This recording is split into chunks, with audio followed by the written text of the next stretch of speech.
Hello साथियों। आज की क्लास में हम लोग 8 फरवरी 2019 में जो आरपीएफ कांस्टेबल का पेपर हुआ था उसका आज हम लोग शिफ्ट फर्स्ट देखने जा रहे हैं। तो जितने भी नए लोग हैं चैनल को सब्सक्राइब करेंगे और वीडियो को लाइक करेंगे।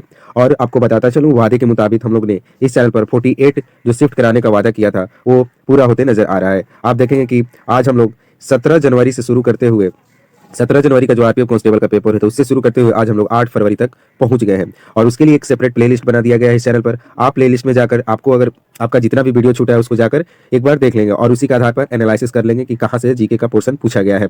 अगर आप ऐसा करते हैं, जीके के सारे प्लेलिस्ट के वीडियो को एनालिसिस करते हैं और उसके आधार पर आप प्रश्न बनाकर पढ़ते हैं, तो मैं आपको दावे के साथ कह सकता हूँ कि आपका जीके में अच्छा स्कोर होगा। तो इसी तरह अपने तैयारी को मजबूत करने के लिए आप लोग इस चैनल को सब्सक्राइब करेंगे और वीडियो को लाइक करेंगे। चलिए आज की क्लास हम लोग शुरू करते हैं। आज की क्लास का पहला प्रश्न है, निम्नलिखित में कौन सा संगठन ओलंपिक खेलों को विनियमित करता है? तो ओलंपिक खेलों को अंतर्राष्ट्रीय Olympic committee, international Olympic committee जो है ओलंपिक खेलों को विनियमित करता है। अगला प्रश्न है, अनिश्चित काल के लिए संसद के सत्र को समाप्त करने को कहा जाता है? तो इसे अनिश्चित काल के लिए स्थगन कहा जाता है। अगर संसद का जो सत्र है उसे अनिश्चित काल के लिए समाप्त कर दिया जाए तो उसे अनिश्चित काल के लिए स्थगन कहा जाता है। अगला प्रश्न है, आजाद हिंद फौज को खाली स्थान के नाम से भी जाना जाता है, तो इसे भारतीय राष्ट्रीय सेना के नाम से जाना जाता है आजाद हिंद फौज को। अगर आपको सच में वीडियो पसंद आ रहा है, अगर आपके लिए हेल्पफुल है तो एक लाइक तो आप कर देंगे, एक लाइक और एक सब्सक्राइब आप जरूर करेंगे। और इस चैनल पर हम लोग एनटीपीसी का भी चल रहा है। फिर आप लोग को जैसे ही खत्म होगा आरपीएफ जो एसआई का हुआ था उसका पेपर भी करा दिया जाएगा, ताकि उससे भी रिलेटेड आपको कांस्टेबल में पूछ सकता है। तो इससे ऐसी महत्वपूर्ण वीडियो पाने के लिए आप लोग चैनल को सब्सक्राइब कर लेंगे। अगला प्रश्न है, खाली स्थान छोटे गुब्बारों की आकार की संरचनाएं तथा जो श्वसन तंत्र से क्षुद्रतम मार्ग है, तो इसे हम एल्वियोली कहते हैं। एल्वियोली जो है छोटे गुब्बारे के आकार की संरचना है जो श्वसन तंत्र से क्षुद्रतम मार्ग है। अगला प्रश्न है, निम्नलिखित खिलाड़ियों में से कौन सा खिलाड़ी विलियर्ड्स यानी स्नूकर के साथ जुड़ा हुआ है? तो पंकज अडवाणी जो भारत के हैं ये विलियर्ड्स खेल से संबंधित है। अगला प्रश्न है, निम्नलिखित में कौन सा एकमात्र महाद्वीप जिससे होकर भूमध्य रेखा, कर्क रेखा और मकर रेखा गुजरती है? तो पूरे महाद्वीप में एक एकमात्र महाद्वीप है अफ्रीका महाद्वीप, जिससे तीनों रेखा, भूमध्य रेखा, कर्क रेखा और मकर रेखा, तीनों यहां से गुजरती हैं। अगला प्रश्न है, राष्ट्रमंडल खेलों में 2018 में समग्र पदक टैली में भारत का कौन सा स्थान था? तो भारत इसमें तृतीय स्थान था राष्ट्रमंडल खेल में। तो ये करंट का प्रश्न है, आप लेटेस्ट वाला याद करेंगे। अगला प्रश्न है, यंग बंगाल मूवमेंट की स्थापना किसने की थी? तो ये प्रश्न काफी महत्वपूर्ण है, बहुत सारे एग्जामों में देखा गया है। तो यंग बंगाल मूवमेंट की स्थापना हेनरी डेरोजियो ने की थी।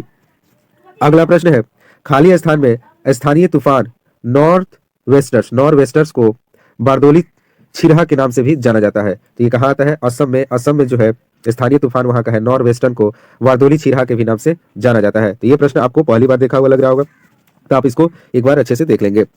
अगला प्रश्न है, पृथ्वी के खनन के लिए अयस्क, मिट्टी, रेत आदि जैसी अशुद्धियों से दूषित होते हैं, उन्हें क्या कहा जाता है? उन्हें गैंग कहा जाता है। अगला प्रश्न है, निम्नलिखित में से कौन सा भारत के रक्षा बलों का सर्वोच्च कमांडर है? तो राष्ट्रपति जो होता है तीनों सेनाओं का, जितने भी रक्षा बल है उनका सर्वोच्च कमांडर होता है। अब देखिए यहाँ पर राष्ट्रपति से प्रश्न आया तो आपको राष्ट्रपति से रिलेटेड टोटल 50 प्रश्न बनाने हैं। भारत के राष्ट्रपति कौन थे? पहले मुस्लिम राष्ट्रपति कौन थे? कौन ऐसे राष्ट्रपति थे जिनका मृत्यु काल की शासन काल के दौरान ही मृत्यु हो गई? प्रथम महिला राष्ट्रपति, इमरजेंसी के समय कौन सा राष्ट्रपति थे? चाइना भारत युद्ध के समय कौन राष्ट्रपति? तो ऐसे रिलेट करके राष्ट्रपति का अनुच्छेद कौन सा है, महाभियोग कौन सा है, क्षमादान कौन सा है? तो आप लोग राष्ट्रपति से करीब 50 प्रश्न बनाएंगे और याद करेंगे, ऐसे आपका जीके काफी मजबूत हो जाएगा। अगला प्रश्न है, 1895 में महात्मा गांधी ने किस देश में नटाल कांग्रेस की स्थापना की थी? तो 1895 में नटाल कांग्रेस की स्थापना की गई थी किसके द्वारा? तो महात्मा गांधी के द्वारा। और कहाँ की गई थी? तो दक्षिण अफ्रीका में। यहाँ पर देख रहे हैं आप 4 प्रश्न इस प्रश्न से बन सकते हैं। सबसे पहला कि नटाल कांग्रेस की स्थापना की तो महात्मा गांधी ने, कब की? तो 1895 में। और कहाँ की? तो दक्षिण अफ्रीका में। अगला प्रश्न है, जब दोनों पक्ष एक दूसरे को वस्तुएं बेचने और खरीदने के लिए सहमत हो तो उसे कहा जाता है? तो उसे आवश्यकताओं का दोहरा संयोग कहा जाता है। जब दोनों पक्ष, एक यहाँ लड़का है और एक यहाँ है, दोनों अपने सामान को आपस में बेचने और खरीदने के लिए सहमत हो तो उन्हें हम आवश्यकताओं का दोहरा संयोग कहते हैं। अगला प्रश्न है, बॉल टेम्परिंग के मामले में के बाद किस क्रिकेटर ने ऑस्ट्रेलियाई क्रिकेट टीम के कप्तान के पद को छोड़ दिया? तो उस समय ये काफी विवाद में रहे थे स्टीव स्मिथ, बॉल टेम्परिंग के मामले में। उस समय ये कप्तान थे ऑस्ट्रेलिया टीम के और इनको उस समय ऑस्ट्रेलिया पद को छोड़ना पड़ा था। इनके साथ एक डेविड वार्नर थे और इनके साथ एक और खिलाड़ी थे, उनका नाम याद नहीं आ रहा, आप लोग देख लेंगे, ये 2018 का न्यूज था। अगला प्रश्न है, निम्नलिखित में से किसका उपयोग बोरेक्स जैसे सोडियम घटकों के निर्माण में किया जाता है? तो धुलाई सोडा का उपयोग इसमें किया जाता है। अगला प्रश्न है, बेसिलिका ऑफ बोम जीसस एक विश्व विरासत स्थल है, कहाँ स्थित है? ये जो बेसिलिका ऑफ बोम जीसस जो है एक विश्व विरासत स्थल है, ये कहाँ स्थित है? तो ये आपका गोवा में स्थित है, ये एक चर्च है। अगला प्रश्न है, निम्नलिखित में से किस बायोस्फीयर रिजर्व को यूनेस्को द्वारा बायोस्फीयर रिजर्व के विश्व नेटवर्क पर मान्यता दे दी है? तो ये हो जाएगा सुंदरवन जो है आपका पश्चिम बंगाल में, उसको विश्व नेटवर्क पर मान्यता दे दी गई है। किसके द्वारा? तो बायोस्फीयर रिजर्व के रूप में। अगला प्रश्न है, दो अलग अलग देशों के रूप में भारत और पाकिस्तान खाली स्थान के तहत अलग हुए। तो भारत और पाकिस्तान का अलगाव भारतीय स्वतंत्रता अधिनियम 1947 के तहत किया गया। अगला प्रश्न है, सबसे छोटी रक्त वाहिकाओं में से एक कोशिका मोटाई की दीवारें होती हैं, उन्हें कहा जाता है। एक बार और प्रश्न को पढ़ लेते हैं। सबसे छोटी रक्त वाहिकाओं में एक कोशिका मोटाई की दीवारें होती हैं, जिन्हें कहा जाता है, उन्हें केशिकाएं कहा जाता है। तो आप देख रहे हैं कि फिर से कोशिका से रिलेटेड प्रश्न पूछा जा रहा है, सेल। तो आप सेल चैप्टर को अनदेखा नहीं कर सकते हैं। अगला प्रश्न है, सोनापानी ग्लेशियर भारत के निम्नलिखित किस राज्य में स्थित है? सोनापानी ग्लेशियर, तो ये हिमाचल प्रदेश में स्थित है, सोनापानी ग्लेशियर। आप हिमाचल प्रदेश से रिलेटेड सारे दर्रे को एक बार देख लेंगे, दर्रा से प्रश्न बहुत बार पूछा जाता है। अगला प्रश्न है, विश्व में किस संविधान की शुरुआत प्रस्तावना से की गई थी? तो अमेरिका का संविधान जो था, प्रस्तावना से इसकी शुरुआत हुई थी। अगला प्रश्न है, देवदार एक अत्यधिक मूल्यवान क्षेत्र विशेष की प्रजाति मुख्य रूप से किस क्षेत्र में पैदा होती है? तो देवदार जो एक वृक्ष है, इसका पश्चिमी हिमालय में मुख्य रूप से पैदा होती है। अगला प्रश्न है, राष्ट्रीय योजना समिति की स्थापना भारतीय राष्ट्रीय कांग्रेस द्वारा किस वर्ष में की गई थी? तो 1938 में राष्ट्रीय योजना समिति की स्थापना भारतीय राष्ट्रीय कांग्रेस द्वारा 1938 में किया गया था। तो यहां से भी 3 प्रश्न पूछेंगे कि राष्ट्रीय योजना समिति की स्थापना किसने किया था? तो भारतीय राष्ट्रीय कांग्रेस ने। कब किया था? तो 1938 में किया गया था। अगला प्रश्न है, भारत के संविधान को खाली स्थान तारीख को अपनाया गया था? तो 26 नवंबर 1949 को भारत के संविधान को अपनाया गया था और लागू हो गया था 26 जनवरी 1950 को, और इसी दिन को हम लोग गणतंत्र दिवस के रूप में मनाते हैं। अगला प्रश्न है, डीएनए का एक खंड जो एक प्रोटीन की को जानकारी प्रदान करता है, उसे उस प्रोटीन का खाली स्थान कहा जाता है? तो उसे उस प्रोटीन का जीन कहा जाता है। अगला प्रश्न है, निम्नलिखित में से कौन सी नदी डेल्टा नहीं बनाती है? तो डेल्टा आपकी कावेरी बनाती है, गंगा भी बनाती है, गोदावरी भी बनाती है, लेकिन मांडवी जो है, जो कि गोवा में है, ये डेल्टा नहीं बनाती है। अगला प्रश्न है, खिलाफत आंदोलन निम्नलिखित में से किस आंदोलन से जुड़ा हुआ है? तो खिलाफत आंदोलन जो है असहयोग आंदोलन से जुड़ा हुआ है। अगला प्रश्न है, और यहाँ पर आप लोग देख रहे हैं, अगर राष्ट्रीय आंदोलन से प्रश्न पूछा है, राष्ट्रीय आंदोलन से अगर प्रश्न पूछा है, तो आपको राष्ट्रीय आंदोलन से रिलेटेड सारे फैक्टों को याद कर लेना। अब तक जितने भी आंदोलन हुए हैं, आप उनको एक बार अच्छे से याद कर लेंगे, और उसके लीडर कौन थे ये भी आप याद कर लेंगे, उसका आंदोलन का नाम, डेट, और उसके कौन लीडर थे, उसको कौन नेतृत्व किया था, ये सब आप एक बार अच्छे से देख लेंगे। अगला प्रश्न है, प्लासी के युद्ध में ब्रिटिश कंपनी की सेना का नेतृत्व किसने किया था? तो प्लासी का युद्ध में रॉबर्ट क्लाइव ने ब्रिटिश कंपनी का नेतृत्व किया था, और प्लासी का युद्ध 1757 में हुआ था।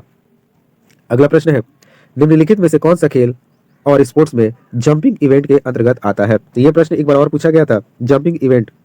तो इसमें जो पोल वॉल्ट जो है जंपिंग इवेंट के अंतर्गत आता है, इसमें जंप नहीं होता है। अगला प्रश्न है, विंबलडन ओपन 2018 में पुरुष एकल का खिताब किसने जीता? तो इसका आंसर हो जाएगा नोवाक जोकोविच, और ये करंट का प्रश्न है, आप लेटेस्ट करंट अफेयर को पढ़ेंगे। अगला प्रश्न है, निम्नलिखित में से किस मंदिर को ब्लैक पैगोडा के नाम से भी जाना जाता है? तो ब्लैक पैगोडा के नाम से सूर्य मंदिर को जाना जाता है, जो कि उड़ीसा में स्थित है। अगला प्रश्न है, निम्नलिखित में से किस ग्रहों के चारों ओर वलय है? चारों ओर ये ग्रह है, तो इसके चारों ओर वलय है, किस ग्रह में? तो ये हो जाएगा शनि। शनि में चारों तरफ से वलय है, रिंग है। अगला प्रश्न है, भारत की राजधानी कलकत्ता से दिल्ली कब स्थानांतरित की गई थी? ये प्रश्न काफी इंपॉर्टेंट है। 1911 में कलकत्ता पहले राजधानी थी, 1911 में दिल्ली कर दी गई। अगला प्रश्न है, भारतीय संविधान का अनुच्छेद 352 खाली स्थान से संबंधित है? तो ये राष्ट्रीय आपातकाल से संबंधित है। यह आपातकाल 352, 356 और 360, ये तीनों से अब तक प्रश्न पूछ चुका है कि कौन सा ऐसा अनुच्छेद आपातकाल है, अभी तक नहीं लगा है, तो ये 360 भी थी आपातकाल। ये तीनों आपको अनुच्छेद अच्छे से याद कर लेना है। अगला प्रश्न है, स्पेन को जिब्राल्टर जल डमरू मध्य निम्नलिखित में से कौन से देश से पृथक करता है? तो जिब्राल्टर जल डमरू मध्य जो है स्पेन को मोरक्को से अलग करता है। अगला प्रश्न है, वैक्यूम में यात्रा करते समय प्रकाश की गति क्या होती है? तो वैक्यूम में जब यात्रा करते हैं प्रकाश तो उसकी गति होती है 3 × 10⁸ मीटर पर सेकेंड होता है। अगर वही साउंड की बात करें, साउंड जब वैक्यूम से यात्रा करती है तो वो वैक्यूम में साउंड सुनाई नहीं देता है, क्योंकि साउंड को ट्रैवल करने के लिए मीडियम की जरूरत होती है और वैक्यूम में कोई मीडियम नहीं होती है। और साउंड जो है सबसे तेज ठोस में चलता है, उसके बाद द्रव्य में और उसके बाद हवा में, वायु में। सबसे स्पीड इसका ठोस में ज्यादा होता है और सबसे कम हवा में। अगला प्रश्न है, पंचायती राज आमतौर पर भारत के स्थानीय स्वशासन की प्रणाली को संदर्भित करता है। इसे खाली स्थान में एक संवैधानिक संशोधन, ये 1952 के संवैधानिक संशोधन द्वारा इसे संविधान में जोड़ा गया था। 1992 लिखा है, 1992 के संविधान संशोधन में इसको जोड़ा गया था और इसे क्या कहा जाता है? स्थानीय स्वशासन प्रणाली कहा जाता है। अगला प्रश्न है, नास्तिक स्टेट से क्या अभिप्राय है? नास्तिक स्टेट, इससे आपका क्या अभिप्राय है? तो ये नास्तिक लोग जो होते हैं धर्म विरोधी होते हैं। अगला प्रश्न है, किस चोटी को केटू भी कहा जाता है? गॉडविन ऑस्टिन को केटू के नाम से जाना जाता है। तो यहाँ पर आपका ये शिखर चोटी पहाड़ से प्रश्न है, तो आप पहाड़ से रिलेटेड सारे प्रश्नों को एक बार देखेंगे, लगभग 50 प्रश्न को देखेंगे। आप ज्यादा से ज्यादा 100-200 भी देख सकते हैं, लेकिन अभी आप स्टार्टिंग में है तो मिनिमम 50 प्रश्न को इससे रिलेटेड, पहाड़ों से रिलेटेड देख कर जाएंगे। अगला प्रश्न है, शुष्क मिट्टी वाली भूमि भारत के निम्नलिखित क्षेत्रों में कहाँ पाई जाती है? तो राजस्थान में शुष्क मिट्टी पाई जाती है। और राजस्थान से यही पूछा था, एक और बार प्रश्न पूछा था, मरुस्थल से रिलेटेड प्रश्न पूछा था, तो मरुस्थलीय भूमि कहाँ पाई जाती है? तो राजस्थान में पाई जाती है। अगला प्रश्न है, कौन सी दर उस विशिष्ट वर्ष में प्रति 1000 जीवित बच्चों पर 1 वर्ष की आयु से पूर्व मृत होने वाले बच्चों के अनुपात को इंगित करती है? तो शिशु मृत्यु दर। शिशु मृत्यु दर कहता है कि 1000 बच्चों पर 1 वर्ष पूरा नहीं होने पर, मान लीजिए वो 1 वर्ष के नहीं हुए और उससे पहले मर गए, उसी को मृत्यु दर कहते हैं, शिशु मृत्यु दर। अब उसी पर अनुपात लिखेगा, 1000 बच्चों पर और कितने मर गए, उसका अनुपात बनाकर शिशु मृत्यु दर निकाला जाता है। अगला प्रश्न है, आवृत्ति की इकाई क्या है? फ्रीक्वेंसी की इकाई हर्ट्ज हो जाएगा। अगला प्रश्न है, निम्नलिखित में से किस प्रकार का राशन कार्ड भारत के सबसे गरीब लोगों के लिए जारी किया जाता है? तो अंत्योदय कार्ड जो है भारत के गरीब लोगों के लिए जारी किया जाता है। अगला प्रश्न है, हड़प्पा सभ्यता किस नदी पर उभरी थी? तो हड़प्पा सभ्यता जो था सिंधु नदी पर इसका उदय हुआ था। अगला प्रश्न है, मयूर सिंहासन किसके काल में बनाया गया था? मयूर सिंहासन, जिसे तख्त ताउश भी कहा जाता था, यह शाहजहां के शासन काल में बनाया गया था। अगला प्रश्न है, और यह प्रश्न काफी बड़ा है, निम्नलिखित में से कौन सा कार्यक्रम प्राथमिक स्वास्थ्य, प्राथमिक शिक्षा, ग्रामीण आश्रय, ग्रामीण पेयजल, ग्रामीण विद्युतीकरण जैसी बुनियादी सेवाओं के लिए राज्यों को अतिरिक्त केंद्रीय सहायता प्रदान करता है? तो वो कौन सा योजना है? तो ये प्रधानमंत्री ग्रामोदय योजना है। इसमें क्या होता है कि स्वास्थ्य के लिए, शिक्षा के लिए, आश्रय के लिए, पानी पीने के लिए, पेयजल के लिए, बिजली के लिए, ये सब छोटे छोटे बुनियादी जो जरूरतें हैं उनको पूरा करने के लिए केंद्र सरकार द्वारा अतिरिक्त राज्यों को सहायता दी जाती है, ये प्रधानमंत्री ग्रामोदय योजना के तहत। अगला प्रश्न है, मंत्रिपरिषद का प्रमुख कौन होता है? तो मंत्रिपरिषद का प्रमुख प्रधानमंत्री होता है। अगला प्रश्न है, स्टील और लोहे को जंग से बचाने के लिए जस्ते की एक पतली परत से कोटिंग करने की विधि क्या है? तो इसे हम गैल्वेनाइजेशन कहते हैं। अगला प्रश्न है, डेमोक्रेसी शब्द खाली स्थान से लिया गया है? तो डेमोक्रेसी शब्द जो है एक ग्रीक शब्द है। अगला प्रश्न है, जो कि लास्ट प्रश्न है, विद्युत दबाव के अंतर होने पर ही चालकों में इलेक्ट्रॉनों के प्रवाह पर किस प्रकार का अंतर पैदा होती है? तो इसे हम विभव अंतर कहते हैं। तो आज हमने टोटल 50 प्रश्न देख लिया। अगर आपको वीडियो ये पसंद आया तो एक लाइक करें और चैनल को जरूर से जरूर सब्सक्राइब कर लें। ऐसे ही महत्वपूर्ण वीडियो पाने के लिए आप चैनल को सब्सक्राइब करेंगे।